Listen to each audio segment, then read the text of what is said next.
What if events went differently, and the animatronic horrors of Freddy Fazbear's Pizza found themselves in a world where making a single sound could get you killed? Welcome back, my fellow watchers of the multiverse, to another brand new episode. I'm Max Charlebois, aka MissedThePart, and today's video is officially kicking off FNAF week here on the channel. That's right, we've got a full lineup of terrifying, chaotic, and totally unexpected Five Nights at Freddy's crossovers coming your way all week. We're starting things off with a bang, or rather, with a whisper, as we ask, what if FNAF crossed over with A Quiet Place? In this nightmare-fueled reality, the world is already ruled by the sound-sensitive monsters from A Quiet Place. But when the Fazbear animatronics are mysteriously reactivated, their movements, glitches, and eerie voices trigger a wave of destruction across the silence. Survivors must stay quiet, while being hunted by two unstoppable forces. One listens, the other never stops chasing. This chilling concept was brought to life by Patreon member Laura Hoffman, and we want to give her a massive shout out for not only pitching this insane crossover idea, but for helping us launch FNAF Week with style.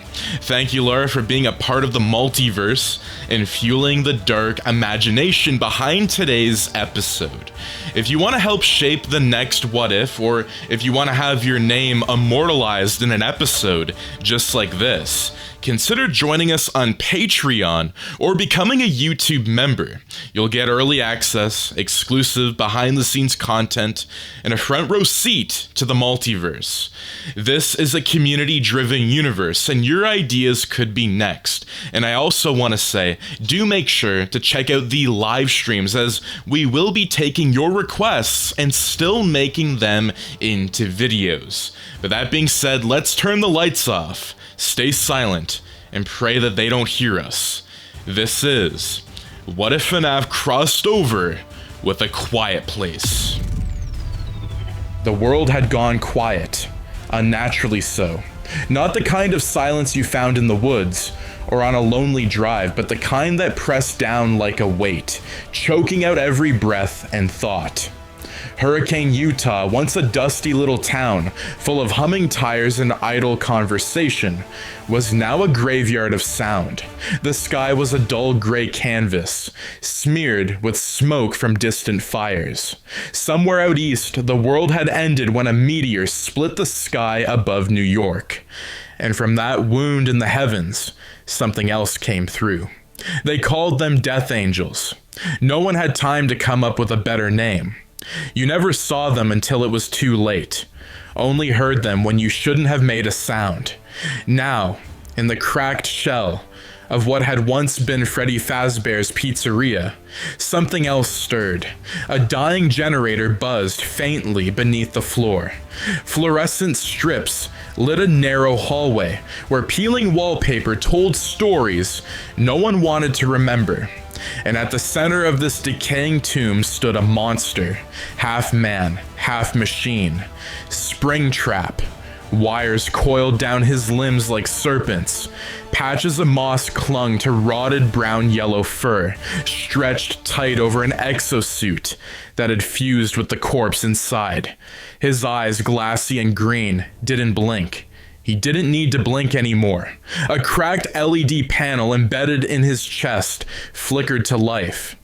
You should have left me in the dark. John, Jessica, Clay, and Charlie stood in a semicircle around him, the dim light casting jagged shadows across the room. Tension crackled like static. Springtrap turned slowly toward them. You thought this place was safe, he rasped. His voice not spoken but transmitted, the panel pulsing with each word. That locking me down here was the end, but the real end came from the sky. Charlie stepped forward, fists clenched. Dave, what the hell are you even? Don't call me that. The response cut through like a blade. Springtrap's head jerked in her direction. That name died screaming. along with the man you all tried to bury. I was William Afton once, and Dave was a mask, but now, he spread his arms slowly, mockingly. Now I am Springtrap. I am what you made me, what the world deserves. Jessica wrinkled her nose. Well, you smell like what the world flushed. There was a moment of dry silence, the kind that, under different circumstances, might have led to laughter. Instead, it only made the dread feel heavier. Suddenly, the soundproof door behind them burst open with a violent slam. Carlton stumbled in, his arm scraped raw and bloodied, panic in his eyes. "They're here," he gasped, slamming the door shut behind him.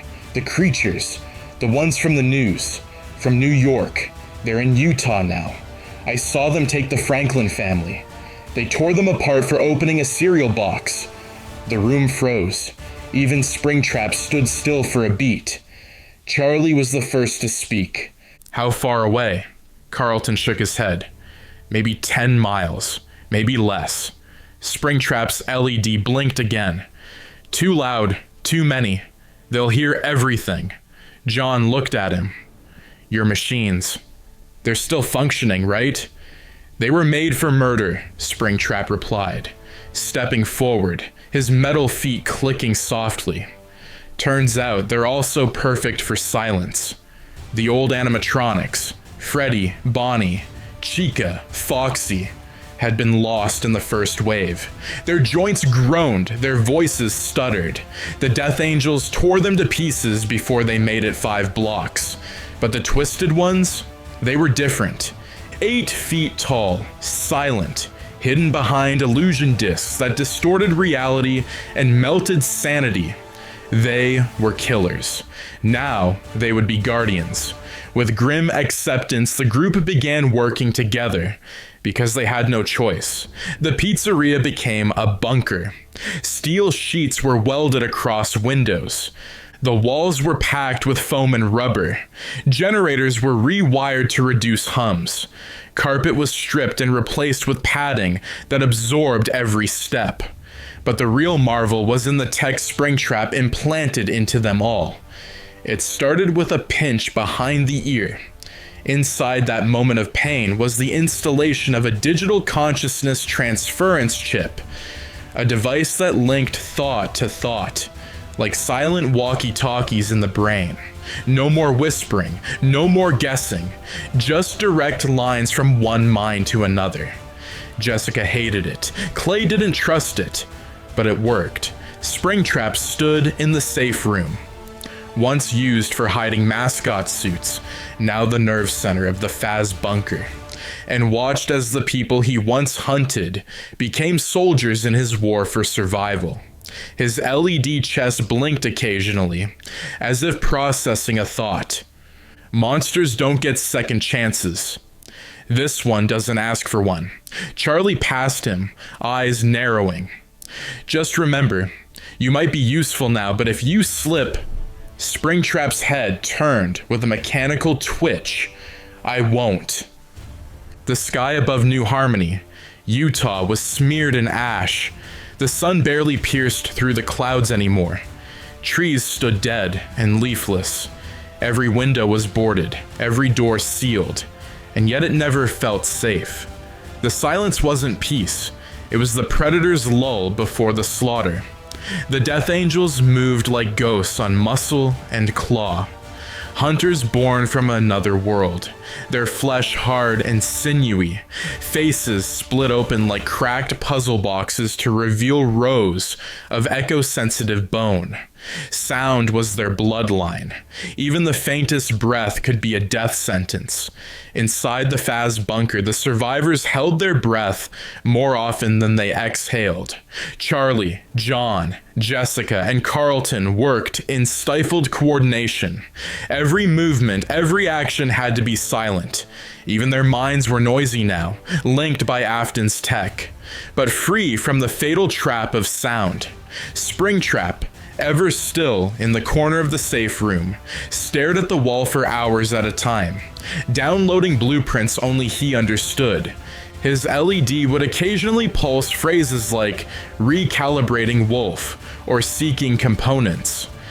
Technical jargon, unreadable to anyone but him. And then, one morning without warning, he rose. He needed parts, the kind only found in the old hardware stores that lined the outskirts of the town. Bolts, screws, hairpins, polymer gel. The things that once built Freddy Fazbear's joy machines. And now, they're silent assassins. Clay, ever loyal, volunteered to go with him. He was an ex-cop, steady and calculating. But even he flinched when Springtrap selected Twisted Wolf as their escort. Twisted Wolf wasn't like the others. It moved wrong. Like something remembering how to be human. Its fur was matted metal and damp hydraulic tubing. Its head tilted too far. Its eyes glowed dimly, constantly scanning. Worst of all, it never made a single sound. The trio set off at dawn, their vehicle, an old hybrid golf cart, modified to run near silent, crunched over gravel roads and broken glass. The air was so still, they could hear insects scuttling beneath collapsed homes. Every passing shadow felt like a death angel ready to strike. They reached the hardware store, a shattered husk of concrete and metal, barely standing. The silence was maddening. Even Clay's thoughts echoed too loudly in his own skull. Inside, the aisles loomed like grave markers. Shelves were half collapsed and merchandise strewn across the floor. Springtrap immediately split off, dragging Twisted Wolf into the rear storage room to retrieve coolant lines and alloy tubing. Clay took the eastern aisle, searching for servo motors, hinge gears, and a rare conductive filament that could stabilize Freddy's power core. He disappeared behind a row of rusted shelving. The link in the earpiece remained, but faint. And then, static. Not loud, not sharp, but off. Springtrap stopped mid-motion. He turned his head slightly, LED reading. No signal, Clay. He didn't search, he didn't pause. Clay was a tool. A useful one, sure. But tools could be replaced. Springtrap's priority was completion, efficiency, return. He collected what he needed and began to make his way back to the exit. Twisted Wolf following obediently, claws clinking against the tile floor. Then, a sound, not loud, not mechanical. A hiccup, a child's hiccup. He froze. A soft rustling came from beneath a collapsed steel rack. Something shifted under it, small and trembling. He crouched down, tilting his metal head. Under the twisted metal, a child blinked up at him, with tear-stained cheeks and dirt-covered hands. She couldn't have been older than 5, wrapped in a torn hoodie and holding a worn-out stuffed wolf. "Doggy," she whispered, pointing at Twisted Wolf. Springtrap's LED blinked. "Be quiet." She nodded. She understood. This was a child who had lived with death long enough to know when not to scream. Then everything around them changed. The temperature dropped. The shadows moved. A death angel entered through the collapsed back wall. Its body was jagged and muscular, like sinew wrapped in steel. Its legs bent backward like a bird's, its arms long and twitching. Its face split in 4, bones vibrating, ears flared wide like a radar dish of flesh. It paused, sniffed the air, tilted its head, listened. Springtrap grabbed the girl and pulled her against his metal chest. His LED panel dimmed, trying to go dark. The creature crept forward, claws tapping lightly on the concrete floor. 1 step, 2, closer. The girl shook in his arms but didn't cry. She buried her face into his rotted suit, muffling even her breath. Then, with perfect silence, Springtrap's mind whispered, "Now." Twisted Wolf emerged from the shadows behind the Death Angel. Faster than thought.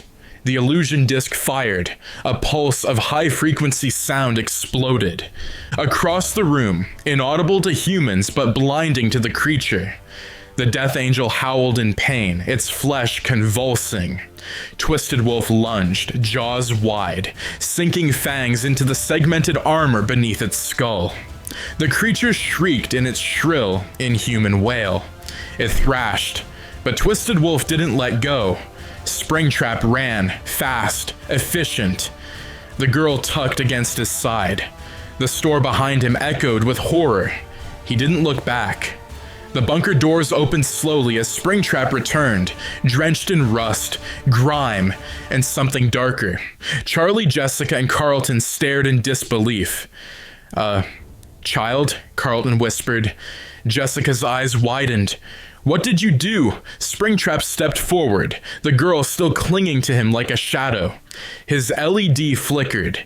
She is mine. And for a brief, sickening moment, they weren't sure whether he meant to protect her or own her. Trudy became the soul of the Faz bunker. She didn't speak, not because she couldn't, but because she understood. Silence was survival. In the corner, she sat with her stuffed wolf and occasionally reached out to pet Twisted Wolf, who never reacted but always seemed to lean just a bit closer. She was a child born from loss. Everyone saw that now. Charlie fed her in silence.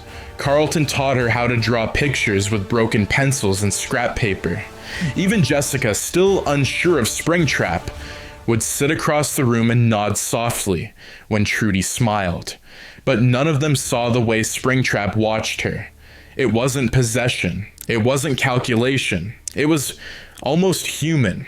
At night, as the others slept in soundproof compartments, Springtrap would remain still in the corner of the safe room, watching Trudy breathe, watching her dream. His LED flickered patterns. No one understood. Maybe it was memory. Maybe it was regret. Or maybe it was something deeper. Something he didn't know he still had. That fragile quiet didn't last. One by one, survivors began disappearing during supply runs. First, John, then Jessica, then Carlton. Each vanished without a sound, with no signs of Death Angels. No blood, no torn clothing, just absence. Gone like a switch flipped. Springtrap tracked their neural signals, each of them severed in the same location. An old radio station on the edge of the valley. Once a broadcasting tower.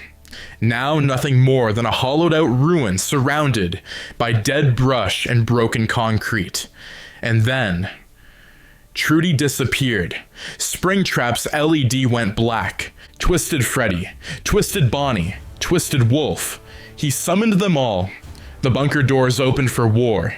The sky above the radio station was blood orange, tinged with ash. The wind moaned like a dying animal. No birds, no insects, only the faint static hum of dead technology. Inside, the room was a mockery of ceremony. The walls were lined with scavenged Christmas lights and hanging bones. Radios blared soft static. On the stage stood Everett, eyes bloodshot, smile too wide, hands soaked in something dark.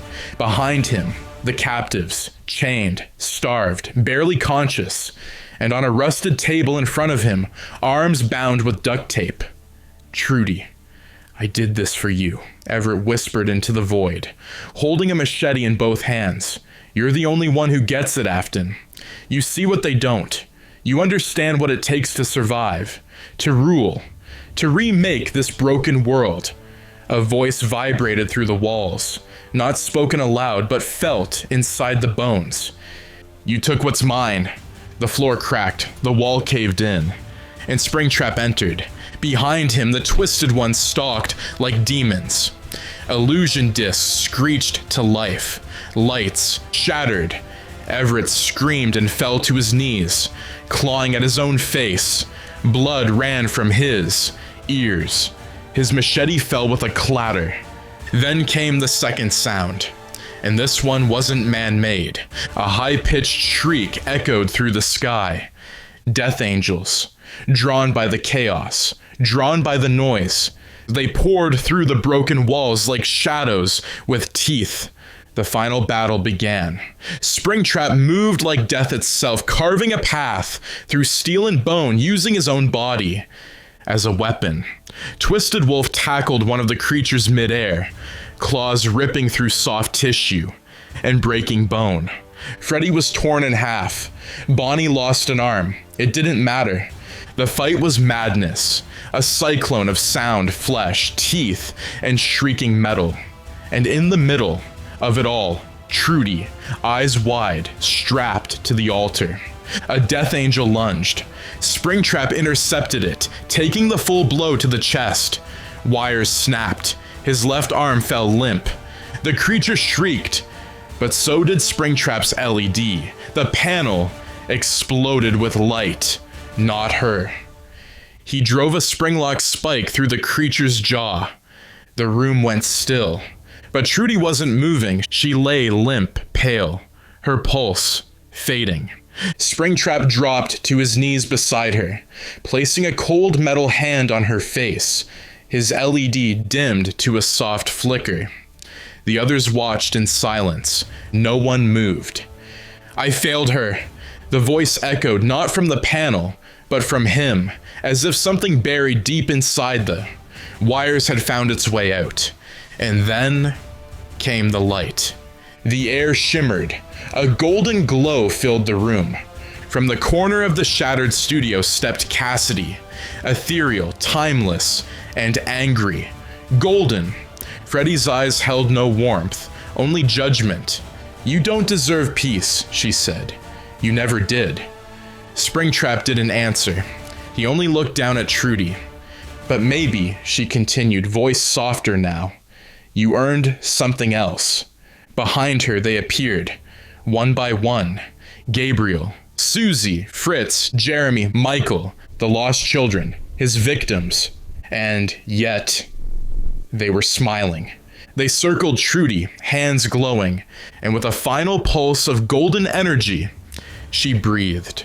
Her chest rose slowly, her fingers curled, her lips parted. Alive. Cassidy turned, eyes soft, for the first time. "We're done here." And then they vanished. Back at the bunker, Trudy sat in silence, wrapped in blankets, holding her stuffed wolf again. Across from her, Springtrap sat motionless, his panel blinking faintly. Safe. Outside, the world remained silent. But inside, something had changed. Maybe monsters can't be forgiven, but some monsters can protect. And that is going to be it for What If Five Nights at Freddy's crossed over with A Quiet Place. Again, this chilling concept was brought to life by Patreon member Laura Hoffman, and she really helped me with this episode. I was more so a co-writer on this episode, so Laura, I really do appreciate you, and I appreciate, being able to work with you on this particular What If and really kick off Five Nights at Freddy's week. It's something that I never thought would be happening, but being able to, gain that extra helping hand by Laura really does mean a lot to me. And so you're going to see more Five Nights at Freddy's What Ifs during this week. This is essentially the kickoff episode, and we have more that will be coming soon. So that being said, if you guys did enjoy this video and you would like to see more, do make sure to subscribe, like, share, and turn those notifications on so you and your friends are all up to date with the latest content. But that being said, thank you guys so very much for tuning in, and I will see you in the next video. Take care and have a wonderful day. Peace out.